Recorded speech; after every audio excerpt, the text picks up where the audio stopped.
بسم اللہ الرحمن الرحیم۔ قرآن اور ایمان کے ناظرین السلام علیکم۔ آج کے اس ویڈیو میں ہم آپ کو بتائیں گے کہ آخر ہم فلسطین سے اتنی محبت کیوں کرتے ہیں۔ یہ فلسطین انبیاء کا مسکن رہا ہے۔ حضرت ابراہیم علیہ السلام نے فلسطین کی طرف ہجرت فرمائی۔ اللہ نے حضرت لوط علیہ السلام کو اس عذاب سے نجات دی جو ان کی قوم پر اسی جگہ نازل ہوا تھا۔ حضرت داؤد نے اسی سرزمین پر سکونت رکھی اور یہیں اپنا ایک محراب بھی تعمیر فرمایا۔ حضرت سلیمان علیہ السلام اسی ملک میں بیٹھ کر ساری دنیا پر حکومت کرتے تھے۔ چیونٹی کا وہ مشہور قصہ تو یاد ہوگا جس میں ایک چیونٹی نے اپنے باقی ساتھیوں سے کہا تھا، اے چیونٹیوں، اپنے بلوں میں گھس جاؤ۔ اس ملک میں واقع اسکلان شہر کی ایک وادی میں پیش آیا تھا جس کا نام بعد میں وادی النمل چیونٹیوں کی وادی رکھ دیا گیا۔ حضرت زکریا کا محراب بھی اسی شہر میں ہے۔ حضرت موسیٰ نے اسی ملک کے بارے میں اپنے ساتھیوں سے کہا تھا کہ اس مقدس شہر میں داخل ہو جاؤ۔ انہوں نے اس شہر کو مقدس اس شہر کے شرک سے پاک ہونے کی وجہ سے کہا تھا۔ اس شہر میں کئی معجزات وقوع پذیر ہوئے جن میں ایک کنواری بی بی حضرت مریم کے بطن سے حضرت عیسیٰ علیہ السلام کی ولادت بھی ہوئی تھی۔ حضرت عیسیٰ کو جب ان کی قوم نے قتل کرنا چاہا تو اللہ نے انہیں اسی شہر سے آسمان پر اٹھا لیا تھا۔ ولادت کے بعد جب عورت اپنی جسمانی کمزوری کی انتہا پر ہوتی ہے، ایسی حالت میں بی بی مریم کا کھجور کے تنے کو ہلا دینا بھی ایک معجزہ ہے۔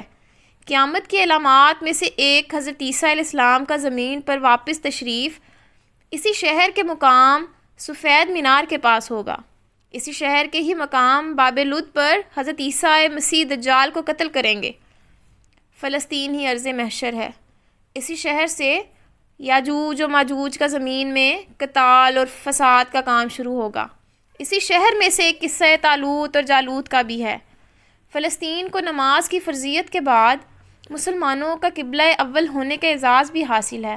ہجرت کے بعد حضرت جبرائیل علیہ السلام دوران نماز ہی حکم ربی سے آقا علیہ السلام کو مسجد اقصیٰ سے بیت اللہ کعبہ کی طرف رخ کرا گئے تھے۔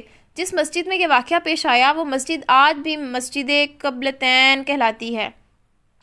حضور اکرم صلی اللہ علیہ وآلہ وسلم معراج کی رات آسمان پر لے جانے سے پہلے مکہ مکرمہ سے یہاں بیت المقدس لائے گئے۔ سرکار دو عالم کی اقتداء میں انبیاء نے یہاں نماز ادا فرمائی۔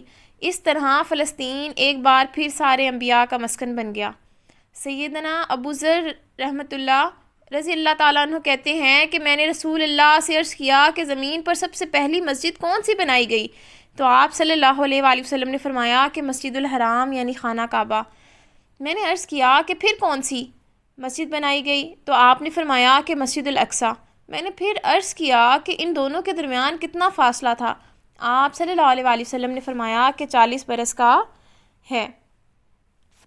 وصال حبیبینا صلی اللہ علیہ وآلہ وسلم کے بعد حضرت ابو بکر رضی اللہ عنہ کو ارتداد کے فتنہ اور دیگر کئی مشاکل سے نمٹنے کے لیے عسکری اور افرادی قوت کی اشد ضرورت کے باوجود بھی فلسطین کی طرف آپ کا تیار کردہ لشکر بھیجنا بھی ایک ناقابل فراموش حقیقت ہے۔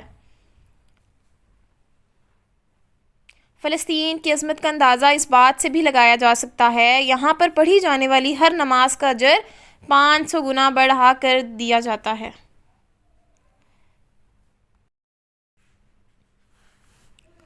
اسلام کے سنہری دور فاروقی میں دنیا بھر کی فتوحات کو چھوڑ کر محض فلسطین کی فتح کے لیے خود عمر کا چل کر جانا اور یہاں پر نماز ادا کرنا اس شہر کی عظمت کو اجاگر کرتا ہے۔